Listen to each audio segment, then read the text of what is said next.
Convido-vos mais uma vez a ficarem de pé e a abrirem as vossas Bíblias na carta de Paulo aos Colossenses. Colossenses capítulo 2.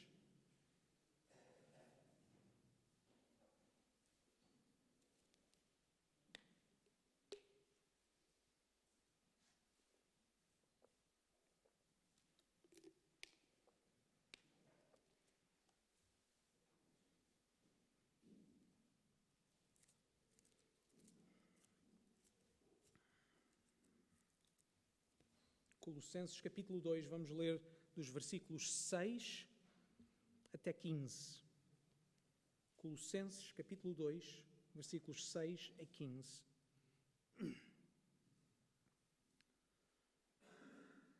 Como, pois, recebestes o Senhor Jesus Cristo, assim também andai nele, arraigados e sobreedificados nele e confirmados na fé, assim como fostes ensinados, abundando em ações de graças. Tendo cuidado para que ninguém vos faça presa sua por meio de filosofias e vãs subtilezas, segundo a tradição dos homens, segundo os rudimentos do mundo e não segundo Cristo, porque nele habita corporalmente toda a plenitude da divindade. E estáis perfeitos nele, que é a cabeça de todo o principado e potestade, no qual também estáis circuncidados com a circuncisão não feita por mão, no despojo do corpo da carne, a circuncisão de Cristo, sepultados com ele no batismo, nele também ressuscitastes pela fé no poder de Deus, que o ressuscitou dos mortos. E quando vós estáveis mortos nos pecados e na incircuncisão da vossa carne, vos vivificou juntamente com ele, perdoando-vos todas as ofensas, havendo riscado a cédula que era contra nós, nas suas ordenanças, o qual de alguma maneira nos era contrária, e atirou no meio de nós, cravando-a na cruz. E despojando os principados e potestades, os pôs publicamente, e deles triunfou em si mesmo. Podeis sentar.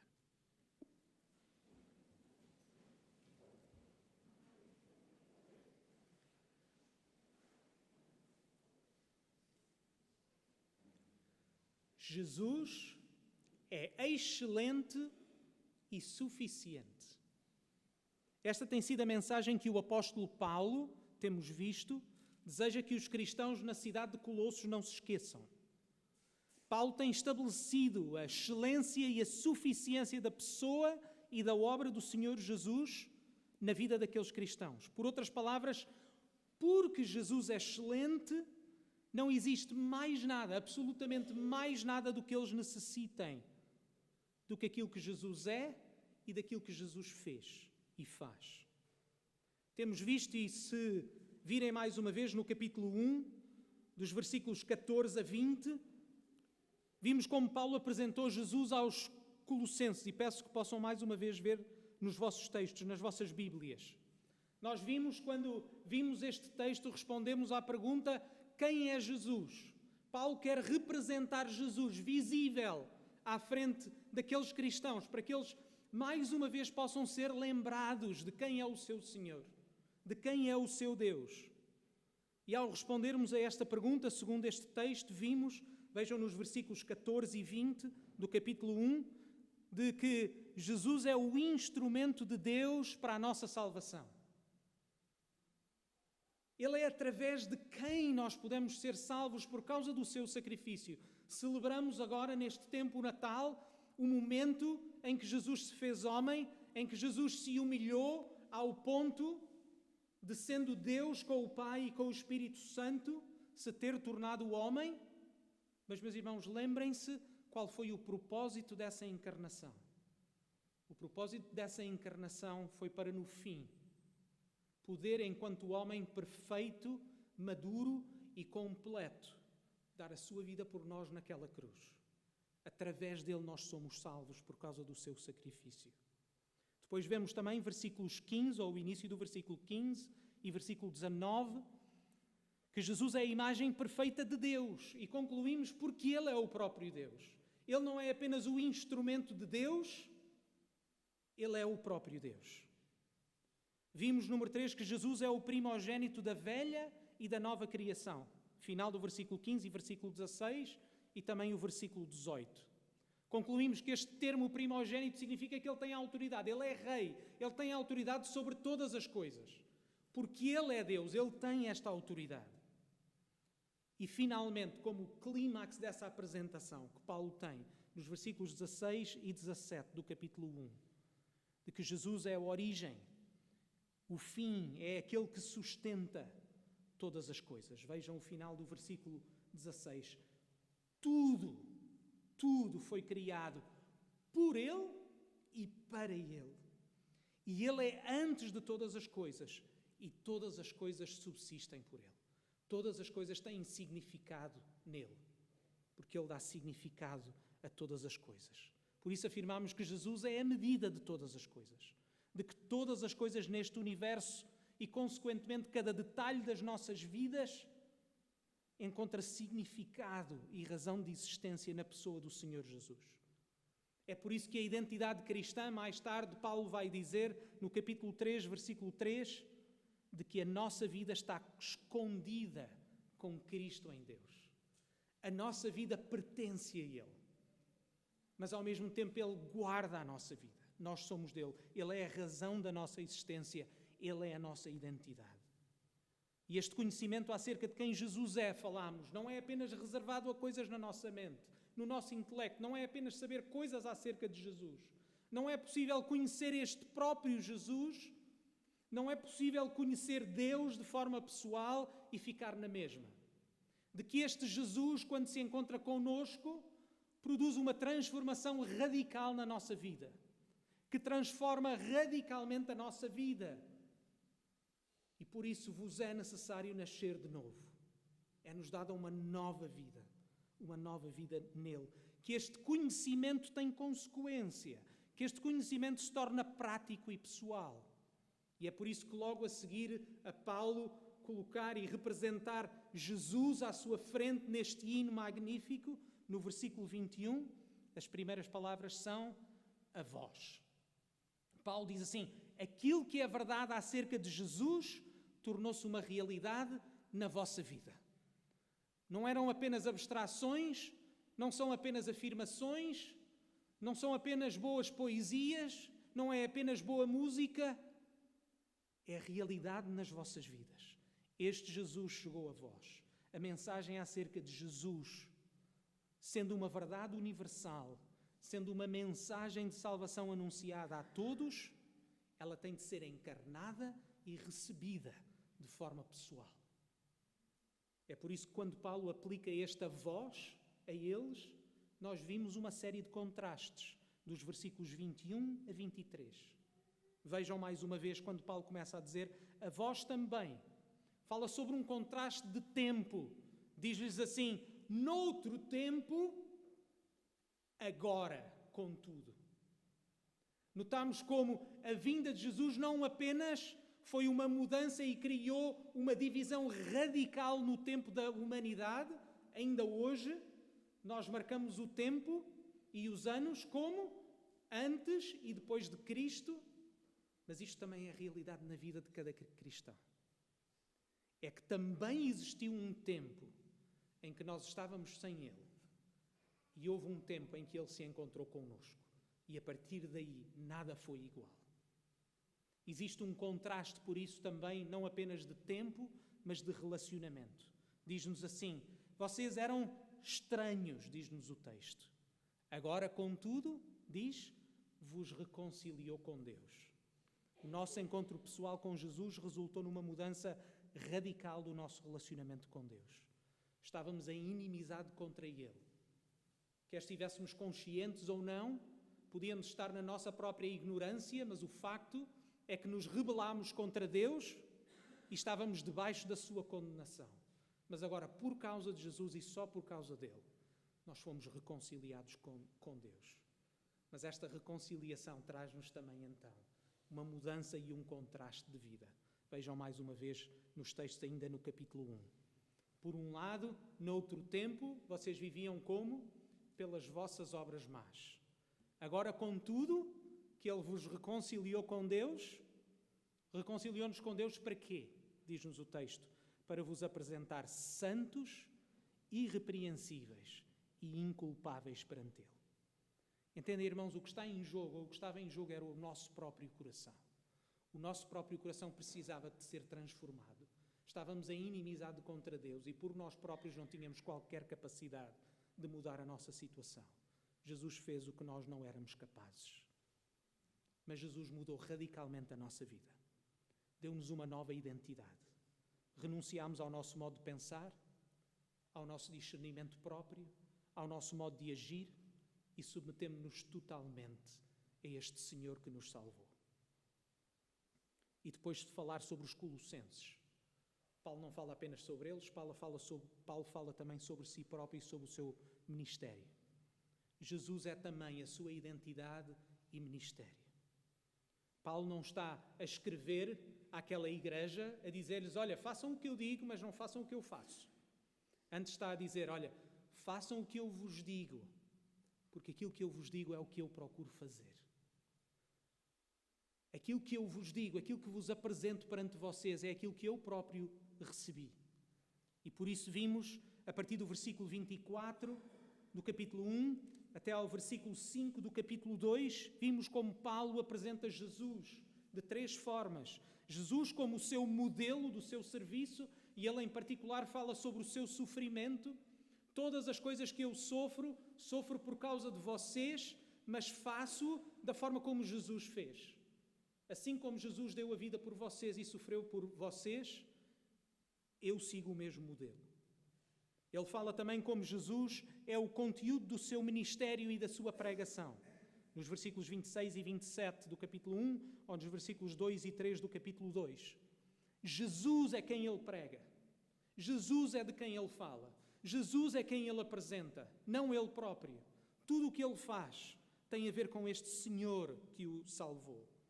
E por isso mesmo, ele conclui que Jesus é o seu alvo, é o alvo não apenas da sua própria vida, mas do seu ministério. É tudo o que ele quer alcançar. Vejam os versículos 28 e 29, e o versículo do capítulo 1 e versículo 4 e 5 do capítulo 2. Jesus é o alvo. Ele diz que faz todas estas coisas. Vejam o versículo 3 do capítulo 2, porque ele fala deste Jesus no qual estão escondidos todos os tesouros da sabedoria e do conhecimento, e porque Jesus é tão precioso, ele não precisa de mais nada como seu alvo. Por isso, no versículo 28 do capítulo 1, ele tinha dito, para que apresentemos, este é o objetivo, para que apresentemos todo o homem perfeito em Jesus Cristo. Entendem, irmãos? Uma e outra vez, o objetivo de Paulo é apresentar perante eles este Senhor Jesus. Este Senhor Jesus perfeito, este Senhor Jesus, o Deus feito carne, feito homem, o Deus que é verdade, é realidade, mas também suficiente para as suas vidas. E depois, então, no texto em que nós lemos, Paulo então desnuda, ou de certa forma mostra, a razão principal pela qual ele escreveu esta carta. Paulo escreveu esta carta para os avisar. Portanto, a pregação hoje tem 3 simples pontos. Ponto número 1, a verdade. Paulo expõe uma verdade. Número 2, uma exortação. E número 3, um aviso. A verdade, uma exortação e um aviso. Ponto número 1, vejam o versículo 9. Esta verdade. Paulo quer-lhes apresentar e mais uma vez lembrar que Jesus é suficiente para nos tornar perfeitos. Porquê? Vejam o versículo 9. Porque nele habita corporalmente toda a plenitude da divindade. Paulo volta a colocar Jesus como o fundamento da sua mensagem. Tudo o que Paulo diz e faz tem Jesus como centro. Ele volta a repetir a frase que já tinha utilizado no capítulo 1, se os irmãos se lembram, no versículo 19, quando ele disse que foi do agrado do Pai que toda a plenitude nele, em Jesus, habitasse. Mas neste versículo Paulo afirma sem reservas. O próprio Jesus é Deus e ele é de forma plena. Não necessitam procurar algum outro, porque Ele é suficiente. Porque Ele mesmo é Deus e porque Ele mesmo é suficiente, Ele é capaz de nos dar uma nova vida. Ele é capaz de nos perdoar os pecados, Ele é capaz de fazer o que nós não poderíamos fazer por nós próprios.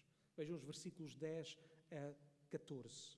Deixem-me começar no meio, no versículo 13. Ele diz-nos: quando vós estáveis mortos nos pecados e na incircuncisão da vossa carne, Deus deu-vos vida. Paulo explica-nos esta nova vida que nos foi dada através de um contraste. É uma ilustração, é um sinal para nós vermos o contraste entre o quê? Entre a circuncisão e o batismo. Vejam mais uma vez, a circuncisão e o batismo, lembrem-se, irmãos, são sinais de duas alianças na Bíblia. A circuncisão foi dada a quem? Lembram-se, irmãos? Foi dada a Abraão. E foi dada por quê? Foi dada como um sinal de que Deus cumpriria as suas promessas. Lemos este relato em Gênesis 17, 1 a 14. Paulo diz que os cristãos foram circuncidados por Cristo, mas de seguida Paulo clarifica que esta circuncisão é diferente em natureza da circuncisão que foi dada a Abraão e aos seus descendentes. Entendem, irmãos? Nós fomos circuncidados, mas não com aquela circuncisão. A diferença, diz-nos Paulo no versículo 11, é esta. É uma circuncisão não feita por mão no despojo da carne. Diz-nos Paulo que, contrariamente à prática do Velho Testamento, esta circuncisão de Cristo não é uma circuncisão, não é um ato humano. Não é feita por mãos humanas, diz-nos o texto. Não é algo que altera apenas o nosso corpo. A circuncisão no Velho Testamento tinha a capacidade de colocar uma marca no corpo, certo? Dos bebés do sexo masculino. Mas não tinha capacidade qualquer para transformar o coração de ninguém. Era uma marca que apontava para o facto de que Deus iria atuar, de que Deus iria fazer alguma coisa. Mas aquela marca em si mesma não era capaz de transformar o coração daqueles que a recebiam. Mas diz Paulo, esta circuncisão é diferente, porque é a circuncisão de Cristo. O que é que isto significa? Significa de que, de uma forma bem real, a morte e a ressurreição de Jesus se tornam reais na nossa vida. Significa que também nós morremos para uma velha vida e nascemos para uma nova vida. Esta não é apenas uma imagem ou uma ilustração, é uma realidade. É para ser um sinal, mas de algo bem real, tal como Jesus disse a Nicodemos em João 3,7. Necessário vos é nascer de novo. Neste caso, Jesus explica que não está a falar de regressar ao ventre da mãe e voltar a nascer fisicamente, mas de que Jesus está a dizer é um novo nascimento, é um nascimento espiritual, é um novo coração que nos é dado, é uma nova vida que nos é concedida, mas é uma nova vida que é bem real. E como é que alguém pode ter esta nova vida? Vejam o versículo 12. Pela fé no poder de Deus. Não é alguma coisa que nós alcançamos, é alguma coisa que foi alcançada por nós. Nós tomamos posse desta salvação. Nós tomamos posse ao confiarmos completamente a nossa vida naquele que foi o agente da nossa salvação, que é o Senhor Jesus. E o que é que Deus fez? O que é que Jesus fez? Vejam os versículos 13 e 14, mais uma vez. E quando vós estáveis mortos nos pecados e na incircuncisão da vossa carne, vos vivificou juntamente com Ele, perdoando-vos todas as ofensas, havendo riscado a cédula que era contra nós nas suas ordenanças, a qual de alguma maneira nos era contrária, e a tirou do meio de nós, cravando-a na cruz. Sabe, irmãos, este é o Evangelho que nós cristãos anunciamos há 2000 anos. Como diz o texto, nós estávamos mortos nos nossos pecados, todos nós sem exceção. Qualquer ser humano desobedeceu a Deus. Todos se rebelaram contra Deus e porque Deus é justo e porque Deus é santo e perfeito, nós estávamos debaixo da sua justa condenação. sem qualquer capacidade em nós próprios. Diz-nos o texto, utiliza esta imagem bem real e bem cruel, que é a morte. O que é que um morto pode fazer por si próprio? O que é que um morto tem capacidade de fazer? Mas diz-nos o texto que não fomos nós, não foi o morto. Foi o Senhor Jesus. É este Jesus que tem a capacidade de nos dar vida. É por isso que o sinal do batismo é tão importante para o cristão. Em primeiro lugar, porque obedecemos a um mandamento que Jesus nos deixou. Lemos isto em Mateus 28, 19, em que Jesus disse, batizando-os em nome do Pai, do Filho e do Espírito Santo. E, portanto, nós fazemos cumprindo o mandamento do Senhor Jesus, mas ao mesmo tempo, notem, o batismo é o sinal, ou seja, é uma representação visível da nossa fé, da nova vida que Jesus nos deu. Representa que nos arrependemos dos nossos pecados e de que colocamos toda a nossa confiança no Senhor Jesus, para a nossa salvação e para a nossa vida. Para aqueles que não sabem, é comum, particularmente em igrejas evangélicas, ter aquilo que nós chamamos um batistério. Nem todas as igrejas têm esse privilégio ou podem por várias limitações. Não é obrigatório ter um batistério, mas esta igreja tem. Cada vez que alguém se converte e quer professar publicamente a sua fé, nós cumprimos o mandamento de Jesus. Estas placas todas saem. Debaixo dos meus pés existe aqui um alçapão, um tanque que é cheio de água e onde a pessoa desce às águas do batismo e é batizada. E nela tem o símbolo, como o próprio texto diz, não é um símbolo inventado por nós. Batismo significa imersão e depois, ao mesmo tempo, o que é que nos diz o texto? Diz que o símbolo é que nós morremos com Ele e ressuscitamos com Ele. O símbolo do batismo em que aquela pessoa afirma de que, daquele momento para a frente, pertence a Jesus. De que morreu para uma velha vida e ressuscitou para uma nova vida. É por isso que nós não batizamos bebés, porque os bebés não podem ainda dar testemunho da sua fé. A Igreja não pode confirmar o seu testemunho. O batismo é por isso o sinal da nossa salvação, o sinal da nossa nova vida em Jesus. E porque Jesus é excelente e suficiente, como o texto diz, nós podemos ser perfeitos nele. Não precisamos de mais nada. Não precisamos de mais ninguém. Diz-nos o texto no versículo 10. E estáis perfeitos nele, que é a cabeça de todo o principado e potestade. Ele que é o Rei, torna-nos perfeitos. Ele que é o Rei dá-nos essa perfeição. Ele tem a autoridade de nos dar uma nova vida. Nós somos completos. Jesus não precisa de ser complementado com mais nada. Nós não precisamos complementar mais nada, porque Jesus fez tudo o que era necessário fazer. É por isso que Jesus, na cruz e nas suas últimas palavras, afirma isso mesmo. Está consumado. Está cumprido. Está concluído. Não existe mais nada que nós possamos acrescentar. Foi Ele que riscou da nossa cédula, foi Ele que riscou do nosso documento oficial as nossas culpas. Foi Ele que riscou ao mesmo tempo a condenação que nos era merecida. Porque essa condenação foi cravada naquela cruz. Nós não temos e não levamos mais as nossas culpas, não porque nós somos perfeitos em nós próprios, mas porque nos arrependemos dos nossos pecados e colocamos e confiamos a nossa confiança no Senhor Jesus, de que Ele é capaz para riscar todas estas culpas e nos tornar perfeitos perante o Pai. Meus irmãos, este foi o ponto maior, deixem-me dizer.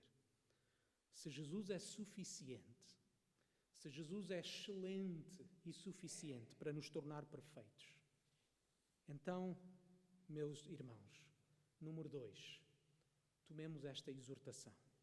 Versículos 6 e 7. Como, pois, recebeste o Senhor Jesus Cristo, assim também andai nele, arraigados e sobreedificados nele e confirmados na fé, assim como fostes ensinados, crescendo em ação de graças. A exortação de Paulo é a conclusão natural da fé que aqueles cristãos tinham recebido. Entende, irmãos? Paulo não está a apresentar nenhuma novidade. Paulo está apenas a desenrolar de certa forma, de uma forma o mais clara possível aos seus olhos, aquilo que é uma consequência natural e lógica da sua fé. Se Jesus é quem é, se Jesus fez o que fez, o que é que nós podemos fazer? O que é que nós podemos acrescentar? O que é que nós podemos precisar mais, senão Ele? Se receberam Cristo, andem nele, porque Ele é a vossa segurança, Ele é o vosso Senhor, Ele é aquele no qual a vossa vida está guardada, Ele é a vossa justiça, Ele é a vossa salvação, Ele é a vossa esperança, Ele é o vosso Deus. Se foi através de Jesus que eles foram reconciliados com Deus, se foi através do sacrifício de Jesus que os seus pecados foram perdoados, se Jesus é a origem, o fim, aquele que sustenta e dá significado a todas as coisas, então Ele é suficiente para todas as coisas. A nova vida que eles agora têm em Jesus é comparada neste texto a um novo edifício. Vêm, irmãos, diz-nos, arraigados e sobreedificados. O edifício das suas vidas antigas foi completamente demolido. Existe um novo edifício agora em construção. Eles estão habituados a viver de uma determinada forma. Eles estão habituados a viver de acordo com aquilo que eles eram antes.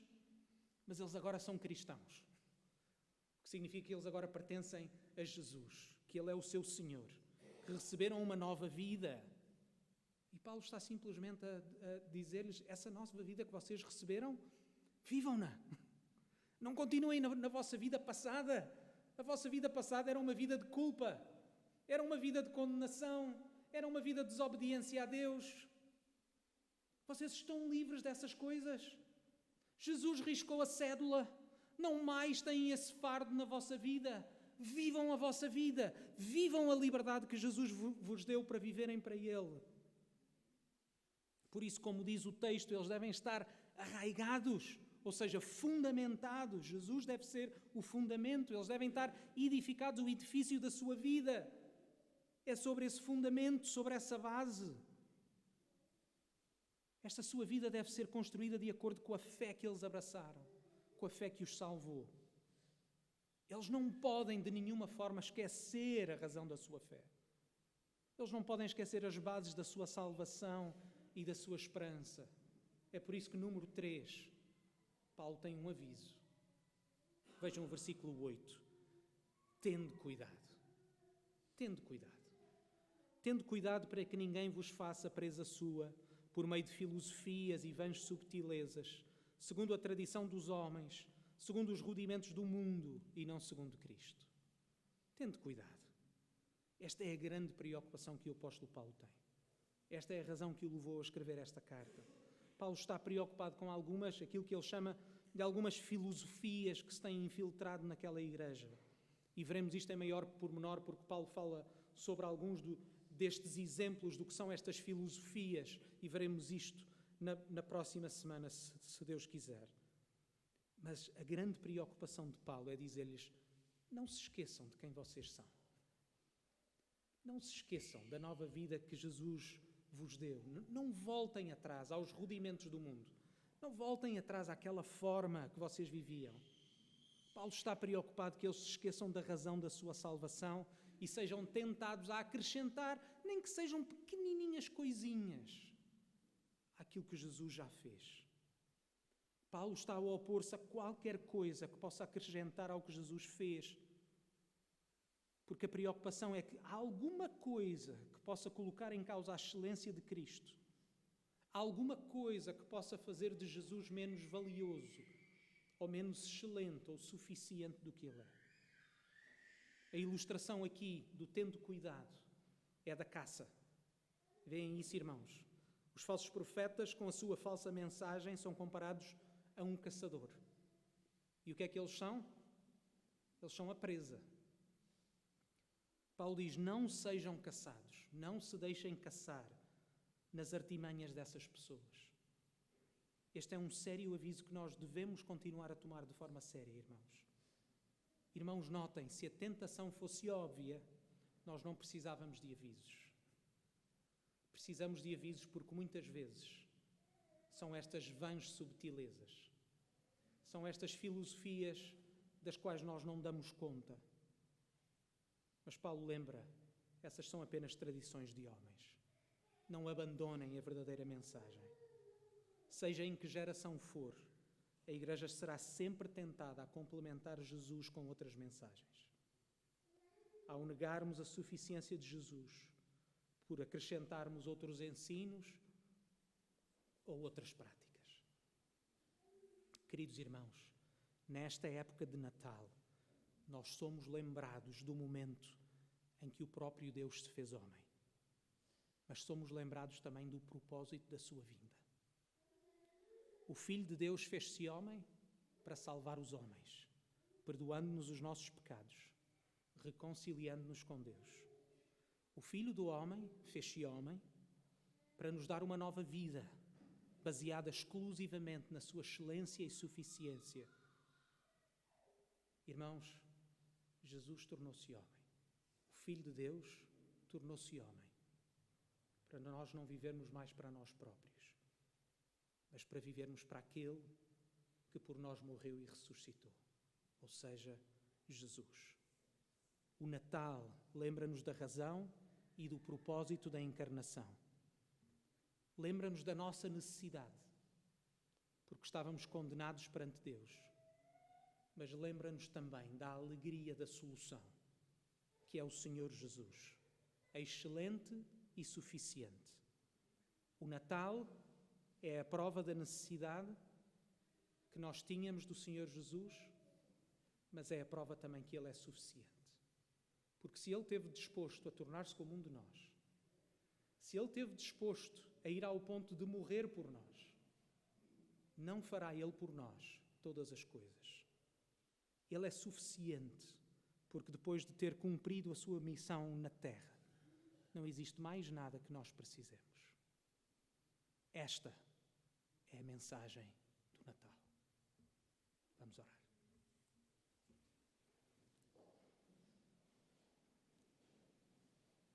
Pai do céu, é como Tu desejas, como o texto que nós acabamos de ler, com ações de graças, a crescer em ações de graças, que nós vimos a Ti.